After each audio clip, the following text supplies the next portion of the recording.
uma kufika isikhathi sokwahlukana kwawo. Amen. Bahlukana ngoba bathunjiwe basakwazi ukuhlala ndawonye. Profetha kwintsali yakwaJuda uthi ngikwenzile lokhu. Ngiyakuntshatha nginikhulule. Ngihlale phansi magosa. Ngikwenzile lokhu ngaphambili. Ngiyakuntshatha nginikhulule. Prophet Isaiah uqinisa abantu abasekuthunjweni. Uthi noma senithunjiwe kodwa lo nkulunkulu owayekhona ekuqaleni, lo owanikhulula ekuqaleni usazophinda anikhulule. Lo nkulunkulu owanithwala ekuqaleni usazophinda anithwala. Lo nkulunkulu ekutheme kuphela amandla endleleni wanitshatha usazophinde anitshathe ahambe nani.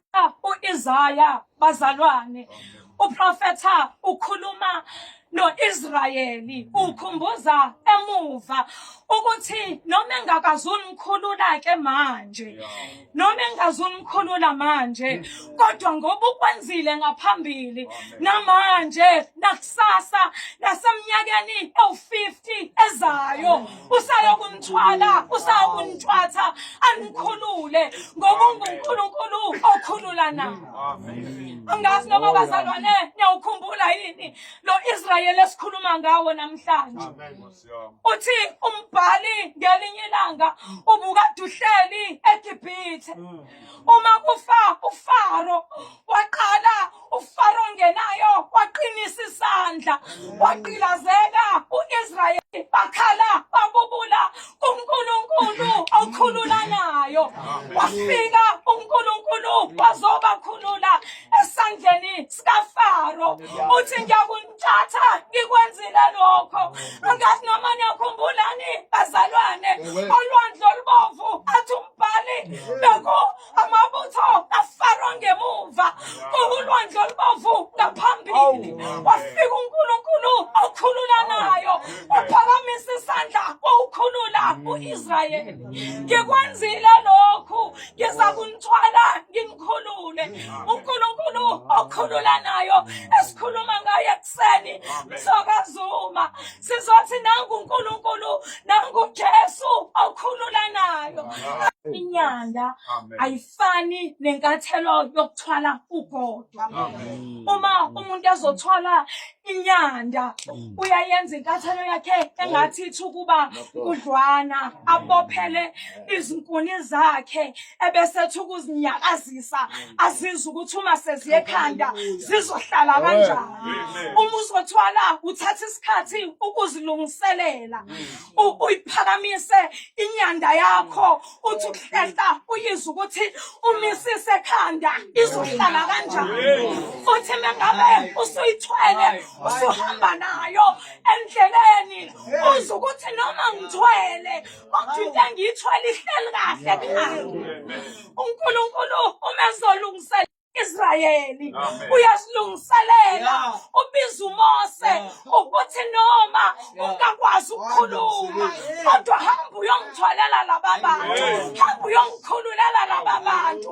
Uma uzothwala uziphi isikhathi sokulungisa into ozoyithwala. Mhlawumbe bayazi abake bakha amanzi, mengabe uzothwala ibhakede awufani nomuntu ozothwala isigubhu. Kodwa indlela okuma ngayo ekhaya nakho akufani. Futhi mengabe ungazilungiselelanga kahle uyenzeka lithi ibhakede selisekhanda linyakaze luwachitha amanzi ngoba lihlalanga kahle. Uma uNkulunkulu elungisa ukuthwala uIsrayeli uthi uma ningasathwaleki ngiyakuntshatha. Uthathe into uyibeke ekhanda kodwa uyibeke nayo ngoba isavumi ukuhlala ekhanda. Uma singasavumi ukuhlala ekhanda likaNkulunkulu ngoba sibuye sidle sikuthandayo, usibanga sibeke ehlombe ahambe nathi endleleni. Ngiyakuntshatha uma ningasathwaleki nginikhulule ngoba unguNkulunkulu okhulula nayo.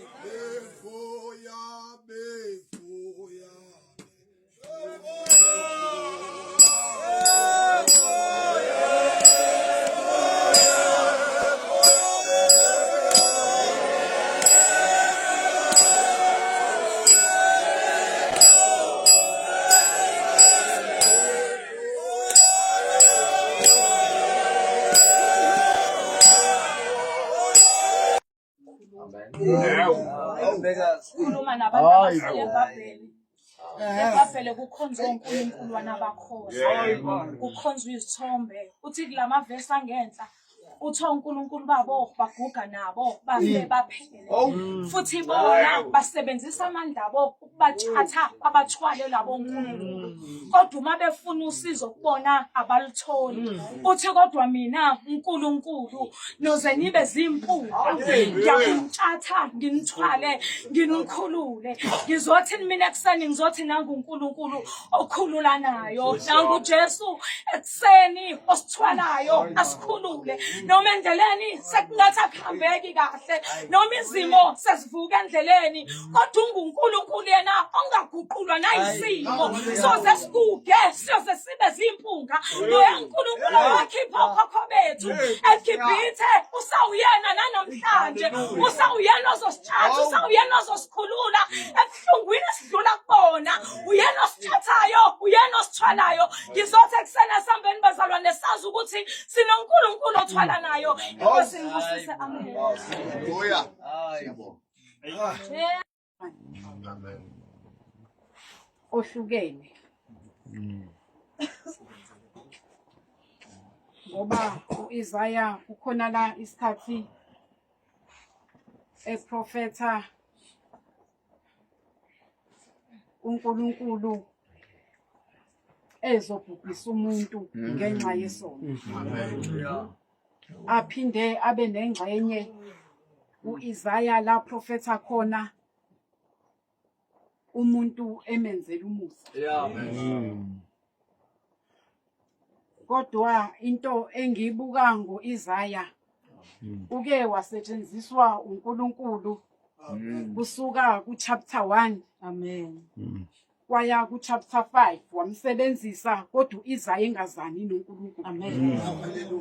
Muzwe mase sefika kuchapter 6 esethi ngokufa kwenkosi amen. Bayibona amen. Ku chapter 46